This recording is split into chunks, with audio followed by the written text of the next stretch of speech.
Hello everyone, आज हम करने वाले हैं क्लास 8th की जो आपकी सोशल साइंस की बुक है उसका चैप्टर नंबर फर्स्ट।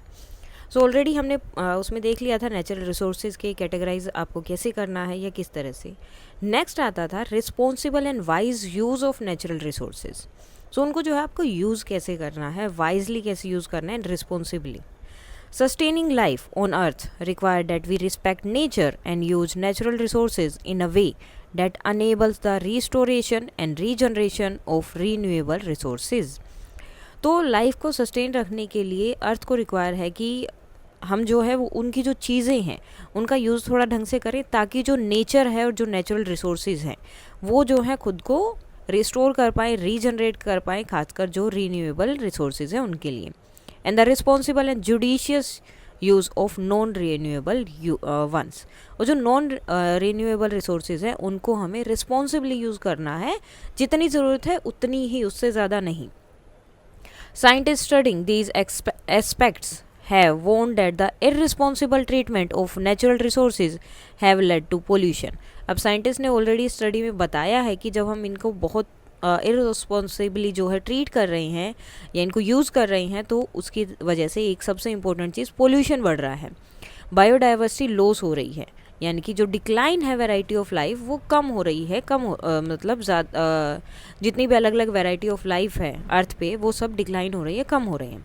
और क्लाइमेट चेंज है which has been taking place at an increased pace in recent year, और ये जो है आज के टाइम पे जो कुछ पिछले कुछ सालों में ये बायोडाइवर्सिटी लॉस और जो पोल्यूशन है वो बहुत ज़्यादा बढ़ गया है। Restoration and regeneration of renewable resources. Here are two examples of how we are pushing the use of natural resources beyond their capacity to regenerate. तो यहाँ पे दो एग्जाम्पल है कि किस तरह से हम उनको उनकी कैपेसिटी से ज़्यादा उनको यूज़ कर रहे हैं। Many farmers in our country extract ground water for irrigation purpose. तो फार्मर जो है पानी निकालते हैं नीचे से ग्राउंड वाटर को इरीगेशन के लिए। इन मोस्ट स्टेट्स, ज़्यादातर स्टेट्स में the extraction rate is greater than the rate at which the water table is replenished. अब जो एक्सट्रैक्शन रेट है यानी कि जो पानी निकाला जाता है वो बहुत ज़्यादा निकाला जा रहा है, जितना उसमें वापस जाता है उससे ज़्यादा, यानी कि बारिश कम है या पानी उतना जो है धरती के अंदर ग्राउंड वाटर में इकट्ठा नहीं हो पाता, लेकिन उसको निकाला बहुत ज़्यादा जा रहा है। Over time this deficit builds up leading to higher cost of extraction of groundwater and eventually to its unavailability. सो पहले हायर कोस्ट ज़्यादा हुई क्योंकि बहुत ज़्यादा नीचे जाके पानी मिलने लगा, देन अब धीरे धीरे उसकी अनअवेलेबिलिटी है कि पानी नीचे ग्राउंड वाटर पर मिलता ही नहीं है। इट हैज़ बिन प्रेडिक्टेड, ये ऑलरेडी प्रेडिक्ट किया गया, that many of our growing cities will run out of ground water soon, कि बहुत जल्द जो है ग्राउंड वाटर जो है जो सिटीज़ हैं उनमें ख़त्म ही हो जाएगा, मिलेगा ही नहीं। Initiatives to raise ground water level have been launch to remedy this, तो अलग अलग इनिशिएटिव्स लिए गए हैं ताकि ग्राउंड वाटर जो उसका लेवल बढ़ा सके, उसको सही कर सकें। Traditional practices of water harvesting, rejuvenation of ponds and tanks, cutting down on waste consumption of water, processing and reusing water are some of the strategies attempted. तो क्या क्या किया गया है, जो पहले के मेथड थे, वाटर हार्वेस्ट किया जा रहा है, पॉन्ड्स और टैंक्स वगैरह जो है उनको फिर से जो है दोबारा बनाया जा रहा है, जो भी वेस्टफुल कंजप्शन था वाटर का उसको कम किया जा रहा है, और यूज़ किया जा रहा है कि किस तरह से आप पानी को दोबारा से यूज़ कर सकते हैं। तो ये सारी चीज़ें वो आजकल यूज़ कर रहे हैं। Similarly the improper use of chemical fertiliser, तो केमिकल फर्टिलाइज़र और जो पेस्टिसाइड्स हैं उसको क्या करते हैं, बहुत ज़्यादा यूज़ होता है, इम्प्रॉपर यूज़ होता है, जिससे क्या होता है, सोयल डिग्रेडेशन होता है। Traditional farming practices considered soil to be part of mother earth. अब पहले जो करते थे लोग, नॉर्मली जो फार्मिंग करते थे वो सोयल को जो है मदर अर्थ का एक पार्ट मानते थे। Practices like the use of cow dung and other natural fertiliser, तो वो जो है फर्टिलाइज़र या पेस्टिसाइड्स यूज़ नहीं करते थे, वो काउ डंग या दूसरे जो नेचुरल फर्टिलाइजर्स है वो यूज़ करते थे। Mulching, multi cropping and so on, तो अलग अलग चीज़ें वो यूज़ करते थे। अनेबल्ड होलिस्टिक सोयल मैनेजमेंट, तो सोयल जो है इतना डिग्रेडेशन नहीं होता था जितना आज हो रहा है। ये जो है फर्टिलाइज़र यूज़ किए गए, ये जो वाइट कलर के आपको दिख रहे होंगे छोटे छोटे, ये फर्टिलाइजर्स केमिकल वाले। We must learn from these practices. अब जो पहले की प्रैक्टिसेस है हमें उनसे सीखना चाहिए and apply them in our current situation, और आज की जो सिचुएशन है उनमें उन्हें अप्लाई करना चाहिए टू प्रिवेंट फर्दर डिग्रेडेशन, ताकि जो आगे का जो डिग्रेडेशन है उतना ना हो। We need to replenish and rejuvenate our soil. तो हमें अपनी जो मिट्टी है उसको भी फिर से सही बनाना होगा, जो डिग्रेडेशन उसका हो गया उसे कम करना होगा। नेक्स्ट है ओवर एक्सप्लोएशन ऑफ ग्राउंड वाटर। ज़्यादा जब उसको यूज़ किया जाता है, ज़्यादा निकाला जाता है, तो उसकी वजह से भी है। कैसलेट from Punjab, crisis has unfolded in the fertile plain of Punjab, where groundwater resources have been severely depleted। तो एक क्राइसिस वहाँ आ गया, मतलब पानी मिला ही नहीं ग्राउंड वाटर पंजाब में, ग्राउंड वाटर बिल्कुल भी नहीं था, या बहुत कम हो गया था, बहुत नीचे जा चुका था। Punjab was home to the green revolution that fed a large proportion of our population. तो पंजाब जो है ग्रीन रेवोल्यूशन का होम रहा है, यानी कि सबसे ज़्यादा वहीं पर जो है रेवोल्यूशन आया था या फसल वगैरह उगाई जाती है, जो बहुत ज़्यादा पॉपुलेशन को क्या करता है, खाना प्रोवाइड करता है। And contribute to India becoming self sufficient in food, और कंट्रीब्यूट करता है ताकि इंडिया जो सेल्फ सफिशिएंट हो, बाहर से उसे खाने की चीज़ें मंगाने की ज़रूरत ना हो।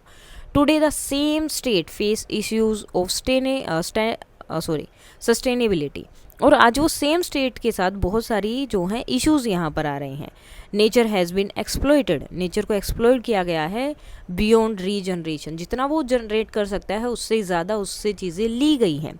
Eight least in the short term, अब क्या हो गया, छोटी सी टर्म में, शॉर्ट टर्म में ही, however this concern is not particular to Punjab, और ये सिर्फ पंजाब के लिए नहीं है, it affects many other states, बहुत सारी स्टेट्स में सेम चीज़ देखने को मिली है।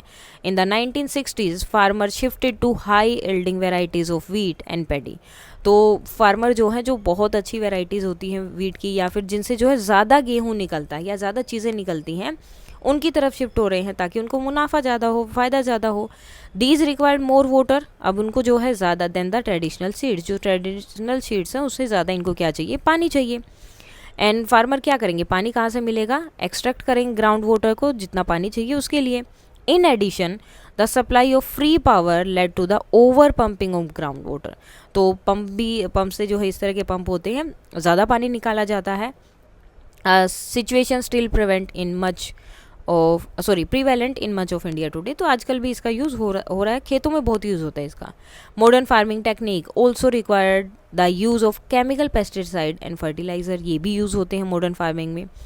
The combined effect of these factors, अब पानी ज़्यादा निकालना, ये पंप वगैरह लेना ताकि ग्राउंड वाटर को ज़्यादा निकाला जा सके, फर्टिलाइजर्स यूज़ करना, केमिकल पेस्टिसाइड्स यूज़ करना, अब ये सारे फैक्टर मिलके क्या कर रहे हैं, is that the ground water level in a large part of Punjab has become inaccessible till depth of about 30 metres. अगर 30 मीटर तक भी नीचे ज़मीन को खोदा जा रहा है तो वहाँ पर पानी नहीं मिल रहा है। and the chemical from the pesticides and fertilizer has dissolved in the groundwater causing health hazard। और जो पेस्टिसाइड्स हम यूज़ करते हैं केमिकल में, या किसान जो यूज़ कर रहे हैं, वो ग्राउंड वाटर के साथ मिल गया है, जिसकी वजह से बहुत सारी हेल्थ प्रॉब्लम भी, इश्यूज़ भी आ रहे हैं। Almost 80% of the area of Punjab has been classified as over exploited. तो 80% एरिया को माना गया है या क्लासिफाई किया गया कि इस एरिया में पानी का या किसी भी चीज़ का, नेचर का ओवर एक्सप्लोरेशन किया गया है, ज़्यादा चीज़ों को यूज़ किया गया है।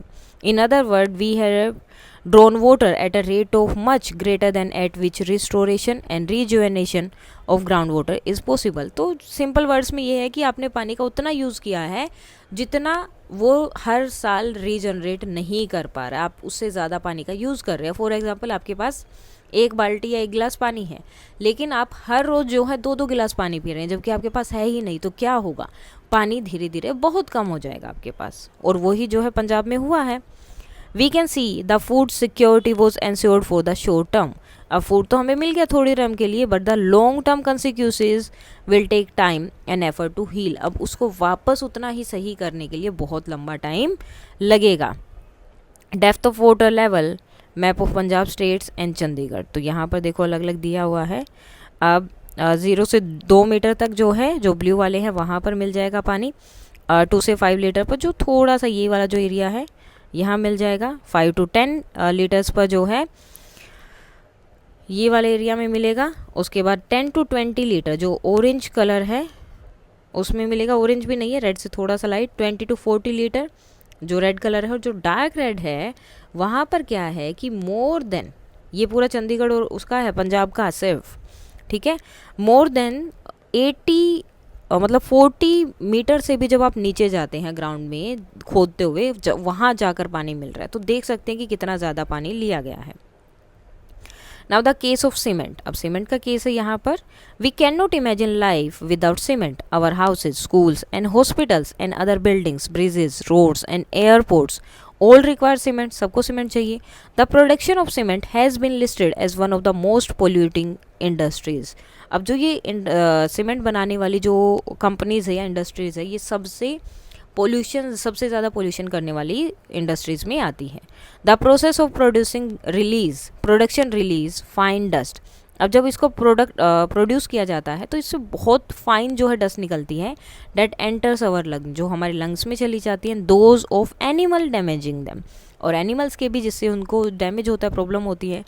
Settle on leaves of plants, और प्लांट के लीव्स पे सेटल हो जाती है, डिक्रीजिंग देयर यील्ड्स, जिससे कि वो जो उनकी फसल या जो भी चीज़ है वो उतना एफिशिएंटली नहीं हो पाता, डिक्रीज कर देती है उस चीज़ को। And cause soil and water pollution too, और सोयल और वाटर पोल्यूशन भी हो रहा है। So the central pollution control board has created guidelines for cement factories to ensure that the pollution is minimised और एलिमिनेटेड। तो जो सेंट्रल पोल्यूशन बोर्ड है कंट्रोल करने के लिए, जो इसको कि पोल्यूशन को कंट्रोल किया जा सके, तो सीमेंट फैक्ट्रीज़ के लिए उन्होंने गाइडलाइन क्रिएट की है, जिससे कि वो इंश्योर करते कि पोल्यूशन जितना उसके मिनिमाइज्ड हो या फिर बिल्कुल ख़त्म हो जाए। In addition, there is a move towards creating alternative material that reduce pollution. तो दूसरे अल्टरनेटिव मटेरियल भी हैं जिससे हम पोल्यूशन को रिड्यूस कर सकते हैं। This include the use of traditional material like stone and mud. इसमें से एक है जो पहले यूज़ होता था, स्टोन और मड का यूज़ करके दीवारें वगैरह बनाना। New plant based material and recycled material from waste plastic. तो प्लांट बेस्ड मटेरियल यूज़ कर सकते हैं या रिसाइकल्ड मटेरियल जो कि प्लास्टिक से बनता है, जो कि वेस्ट प्लास्टिक है।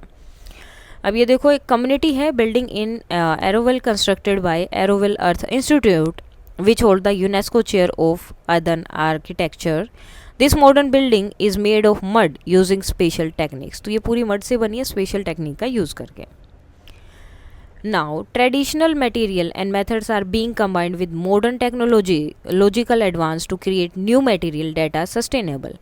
So, जो भी traditional material है या method है वो मॉडर्न टेक्नोलॉजी या एडवांस जो उनका कंबाइन ही है, ताकि मतलब एक तरह से ये कि ट्रेडिशनल मेथड और मटेरियल और मेथड को यूज़ करके मॉडर्न टेक्नोलॉजी से उनसे नए मटेरियल क्रिएट किए गए हैं जो कि सस्टेनेबल भी हैं। The process of production is less polluting, और इनसे जो प्रोडक्शन होता है वो उसमें पोल्यूशन भी कम होता है। प्रोवाइड लोकल एम्प्लॉयमेंट, तो लोकल एम्प्लॉयमेंट भी बढ़ जाता है। And is designed keeping in mind that the climate of the place. So और साथ में ये डिज़ाइन किया गया है कि क्लाइमेट को ध्यान में रख कर के किस तरह से हम क्लाइमेट को भी ज़्यादा पोल्यूट नहीं करेंगे और चीज़ें सही रहेंगी। Now, Vriksha Ayurveda is an ancient Indian botanical science that focuses on the study and care of plants and trees. तो जिसमें स्पेशली इनके बारे में बताया जाता है। The tree term come from Sanskrit word with Vriksha means tree and Vriksha means tree, and Ayurveda means the science of life or health.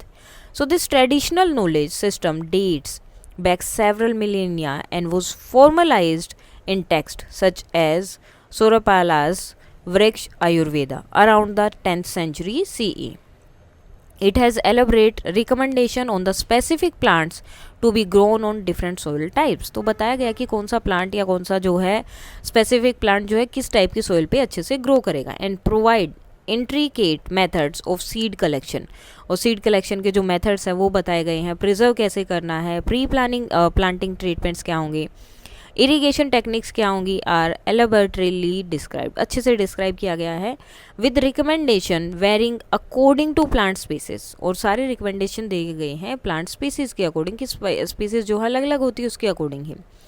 Growth stage and seasonal condition सब बताया गया है। It specifies pest management strategies through natural repellents and plants that should be grown together. तो जो pest management भी है वो fertiliser या पेस्टिसाइड्स यूज़ ना करके नेचुरल स्ट्रेटेजीज़ बताई गई है, नेचुरल रेपेलेंट्स बताए गए हैं, या फिर वो प्लांट्स बताए गए हैं जिनके साथ ग्रो करके इन प्लांट्स की हेल्प करते हैं।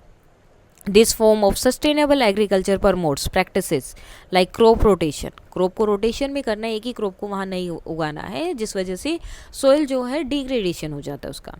एंड मिक्स क्रॉपिंग हो सकता है, mix cropping to maintain soil health. Vriksha Ayurveda also offers advice on proper method of plugging soil so as to retain soil moisture as well as facilitate the growth of living organism in the soil like fungi, bacteria and earthworm। तो सब चीज़ों को ध्यान में रखकर उसमें सब चीज़ें बनाई गई हैं कि किस तरह से मिट्टी को जो है प्लॉव करना है ताकि जो है उसका मॉइस्चर बना रहे और साथ में जो लिविंग ऑर्गेनिज्म जो मिट्टी में रहते हैं उनका ग्रोथ भी सही से हो। A caselet from Sikkim. Pema's family farm in Sikkim faced declining yields and mounting debts from expensive chemical inputs। तो मतलब उनकी पैदावार कम हो रही है और डेप्ट्स उनके ज़्यादा बढ़ते जा रहे केमिकल इनपुट्स की वजह से। When the state government announced a policy to promote organic farming throughout the state. तो जब स्टेट गवर्नमेंट ने अनाउंस किया एक पॉलिसी जिसमें ऑर्गेनिक फार्मिंग को क्या करना है, प्रमोट करना है, पेमाज फैमिली डिसाइडेड टू ट्राई। तो उनकी फैमिली ने सोचा कि चलो ट्राई करते हैं। It was not an easy transition. Initially the yield dropped. तो पहले जो उनकी जो है यील्ड बिल्कुल मतलब कम हो गई जो पैदावार थी। As the soil was recovering from year of chemical use. क्योंकि जो मिट्टी है वो रिकवर कर रही थी इतने साल का जो केमिकल उसमें यूज़ हुआ था उससे। The family switch to compost, prepared natural pest repellents using neem and garlic and start growing multiple crops across the year। So family ने कंपोस्ट पे स्विच किया, नेचुरल पेस्ट रेपेलेंट्स यूज़ किए जैसे कि नीम और गार्लिक वगैरह जो थे उनसे जो पेस्ट रेपेलेंट्स बनते हैं वो सब, और मल्टीपल क्रॉप जो है पूरे साल में वो लगाने लगे। आफ्टर अबाउट 5 ईयर, 5 साल बाद प्रेमार farm was thriving. She was able to sell her cardamom, ginger and traditional vegetable at premium prices। In 2016, Sikkim became a 100% organic state with all of its farmland certified organic। और मतलब 5 साल के बाद जो उनकी फसल हुई है वो इतनी अच्छी थी कि वो प्रीमियम प्राइस पर बिकने लगी। और 2016 में सिक्किम जो है 100% ऑर्गेनिक स्टेट जो है बन गया था। The effect were transformational, local biodiversity flourished. मतलब सब चीज़ें अच्छी होने लगी with beneficial insects and birds returning. और जो इंसेक्ट्स और बर्ड्स है वो वापस आने लगे। टूरिज्म इंक्रीज हुआ as visitor came to see the organic farming module and farmer income grew by 20% on average. Today, Sikkim serves as a global model, demonstrating that an entire region can successfully transition to sustainable agriculture practices while improving both ecological and economic outcome। तो जो है आज जो है सिक्किम एक global model बन गया है जिसमें कि इंटायर रीजन जो है पूरा ट्रांजिशन हो सकता है, सब कुछ चेंज हो सकता है, और सस्टेनेबल एग्रीकल्चर प्रैक्टिस से भी जो है इकोलॉजिकल और इकोनॉमिक दोनों ही अच्छे आउटकम आपको मिल सकते हैं, इंप्रूव हो सकते हैं। Responsible and judicious use of resources. In the case of non-renewable, we need to ensure that we use the resources so that they can last long enough for humanity to find more sustainable alternative। तो non renewable जो resources हैं उसके लिए हमें सिर्फ ये ensure करना है कि हम उसे उतना ही करें, उतना ही यूज़ करें जितनी हमें ज़रूरत है। ज़्यादा कभी नहीं करना, कम हो सकता है, ताकि वो ज़्यादा लंबे टाइम तक यूज़ हो सके ह्यूमैनिटी के लिए, जिनको आगे ज़रूरत होगी, जो फ्यूचर जनरेशन है, और तब तक जो है उसके दूसरे जो अल्टरनेटिव ढूंढे जा सकें। For example, we need to make the switch to renewable sources of energy for as many purpose as we can. जैसे कि हम जो है बहुत सारी चीज़ों के लिए रीन्यूएबल सोर्सेज पे खुद को स्विच कर सकते हैं जितना कि हमसे हो सकता है। ठीक है, जैसे कि ये देखो, ये क्या है, ये आपको दिखाई दे रहा है, ये है सोलर प्लेट्स। ये देखिए जो लाइन में लगी हैं। Satellite image of one of the largest solar park in the world located in Rajasthan. और ये कहाँ है, राजस्थान में लगा है। It can generate enough electricity to power about 15% of the current need of Rajasthan. तो राजस्थान को जितनी नीड है उसका 15% जो है यहाँ से इसमें से मिल जाता है। ये देखो, ये पूरा दिया है यहाँ पर। ये रायचूर कर्नाटका का है, solar farm near Raichur. The International Solar Alliance, India's leadership in renewable energy. India and France launched the International Alliance for Solar Energy in 2015, a coalition of sunshine rich countries committed to harnessing solar power. The alliance focuses on countries blessed with abundant sunlight throughout the year. तो ये उनके बीच में alliance हुआ था जहाँ पे पूरे साल सही से जो है धूप आती है, जैसे कि इंडिया में. India has helped channel billions of dollars into solar projects across developing nations, sharing technical expertise and creating affordable financing options. The Bhadla Solar Park is a symbol of India's solar ambition. तो ये जो है मतलब India ने बहुत इसमें participate किया है, बहुत सारी जो हैं हेल्प की है इन चीज़ों में सोलर प्रोजेक्ट के लिए. और जो भाडला सोलर पार्क है वो इसका सिंबल भी है कि इंडिया का जो सोलर एम्बिशन है कि उसको यूज़ करना है, डेमोन्स्ट्रेट कर रहा है how a country can transition from traditional energy source to renewable alternative. For Indians these alliances represent both environmental responsibility and economic opportunities. Even as we deal with these issues, we must be mindful that the distribution and access of resources, including basic one like water and clean air, is often unfair to some sections of society.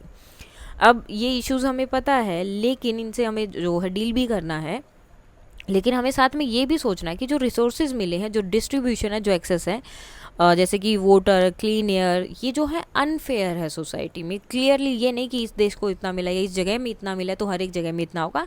सो ये हमेशा से uneven रहा है. In cities many area do not receive adequate and regular supply of drinking water, नहीं मिलता है कई जगह पर. एयर पोल्यूशन होता है cause by industries and excessive use of fossil fuels affect those who are unable to protect themselves from these hazard. और किसके लिए ज़्यादा अफेक्ट करता है ये? उन लोगों को जो इससे खुद को प्रोटेक्ट नहीं कर पा रहे हैं. We must remember our relationship with nature and an act as steward of natural resources toward restoration, regeneration and sustainability. तो हमें इसे याद रखना है और हमारा जो रिलेशन है नेचर के साथ, उसमें जो हमें नेचुरल रिसोर्सेज को उस तरह से एक्ट करना है ताकि वो रिस्टोर कर पाएँ, खुद को रीजनरेट कर पाएँ. The Bhagavad Gita refer to लोक आसन ग्रह, the idea that everyone must transcend personal desire and act for the well-being of all. कि आपकी ठीक है कुछ डिज़ायर्स हैं, लेकिन आपको दूसरों के वेलबिंग के लिए भी देखना है. Has the time come for us to consider this seriously. क्या वो टाइम आ गया, अब हमें भी इसे कंसिडर करना चाहिए, सीरियसली सोचना चाहिए. सो बिफोर मूव ऑन, जो हमने पढ़ा इसमें, natural resources are material and substance that occurs in nature and are valuable to humans. These are different way of categorise resources. अलग अलग तरह से हम कैटेगराइज कर सकते हैं. Renewable and non renewable are useful categories. The resource curse can be overcome through investment. Investment से बाहर आ सकता है कहाँ पर? In the development of technologies and skills. We need to become vigilant about the rate at which we use renewable so as not to over exploit them. सो हमें जो vigilant रहना होगा ताकि हम इन रीन्यूएबल चीज़ों को ज़्यादा यूज़ ना कर लें. जुडिशियसली इनका यूज़ होना चाहिए and wise use of non renewable will enable stretching their use for a longer period of time. अगर हम इनको ढंग से यूज़ करेंगे तो इनका टाइम पीरियड बढ़ जाएगा, इन्हें हम ज़्यादा टाइम तक यूज़ कर पाएंगे. देन उसके बाद आते हैं आपके क्वेश्चन आंसर्स. उसके बाद में एक ये स्टोरी है जिसे आप चाहें तो पढ़ सकते हैं, a note on histories darker period. So first question है, what can make what is today a renewable resources non renewable tomorrow. Describe some action that can prevent this from happening. So a renewable resources can become non renewable if it is consumed faster than it can generate. Key examples include overfishing, remove fish from ocean quicker than they can reproduce. तो वो क्या होंगे, दोबारा आएंगे ही नहीं, तो non renewable हो जाएगा. Deforestation, cutting down trees faster than they can grow back. Ground water extraction, taking water from underground sources faster than it can be replenished. To prevent renewable resources from becoming non-renewable, we can implement sustainable management practices, control water harvesting to ensure natural replenishment, reduce waste and use resources efficiently, engage in restoration efforts like reforestation and water conservation technologies, By prioritizing responsible practices in agriculture and resource management, we can safeguard the regeneration of these resources for future generation. Name five ecosystem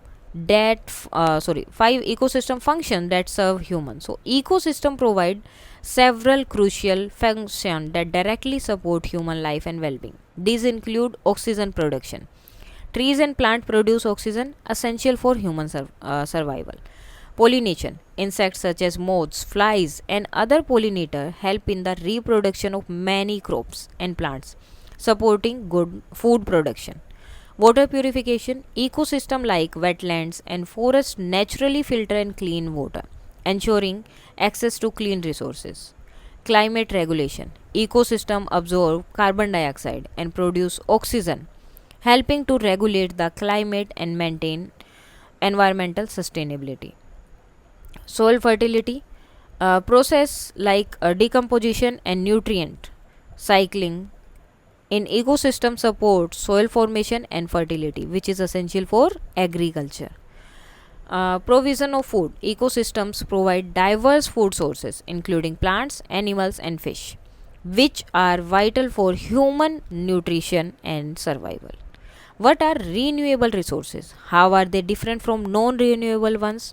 And what can people do to ensure that renewable resources continue to be available for our use and that for the future use? So renewable resources क्या है, non renewable से ये किस तरह से अलग है और हम क्या कर सकते हैं ताकि ये ख़त्म ना हो, अवेलेबल रहें. तो renewable resources are natural material that regenerate over time, time के साथ जो दोबारा बन जाते हैं, जैसे कि sunlight, wind, water, wood. Unlike non renewable resources जैसे कि फॉसिल फ्यूल्स एंड मिनरल्स है, they are not exhausted when use responsibly. ये ख़त्म नहीं होंगे अगर आप इनको रिस्पॉन्सिबली यूज़ करेंगे, as they replenish naturally. Non renewable resources है हाउएवर जो है लिमिटेड हैं and can not be restored with a human time scale, और इनको जो है वापस रिस्टोर नहीं किया जा सकता ह्यूमन टाइम स्केल के अकॉर्डिंग, इन्हें बहुत टाइम लगता है बनने में. To ensure the availability of renewable resources for future generation we can, तो हम क्या क्या कर सकते हैं, क्लीन एनर्जी सोर्सेज यूज़ करेंगे जैसे कि solar and wind power, minimise करेंगे वेस्ट को और अडोप्ट करेंगे sustainable practices like responsible forestry. For example, installing solar powered street lighting, reduce reliance on fossil fuels, replanting trees after timber harvest, ensure the forest can regenerate. Identify cultural practices in your home and neighborhood that point on mindfulness in the use of natural resources. So, in our home and neighborhood, various cultural practices demonstrate a mindful approach to using natural resources. Sacred trees. Trees like the peepal and banyan are considered sacred and are preserved, promoting tree conservation. Sacred groves. Forest patches known as sacred groves are protected due to their spiritual importance, helping to maintain biodiversity. Eco-friendly festivals. Traditional festivals use sustainable materials such as banana leaves for serving food, clay for making idols, and natural dye for decoration. Water conservation. Rituals are performed to clean and honor water bodies like ponds and wells, encouraging the conservation of water. Sustainable living. Practices such as fasting and simple living during religious observance promote reduced consumption and sustainability. What are some consideration to keep in mind in the production of goods for our current use? So, when producing goods for current use, consider the following key factor. तो इनको हमें consider करना चाहिए. Sustainability. Use renewable resources and eco-friendly material to minimize environmental impact. Energy efficiency. Focus on reducing carbon footprints by optimizing energy used during production and transportation. Water reduction. Implement recycling and reusing practices to minimize water regeneration. Ethical sourcing. Ensure materials are obtained responsibly, supporting fair labor practices. Durability.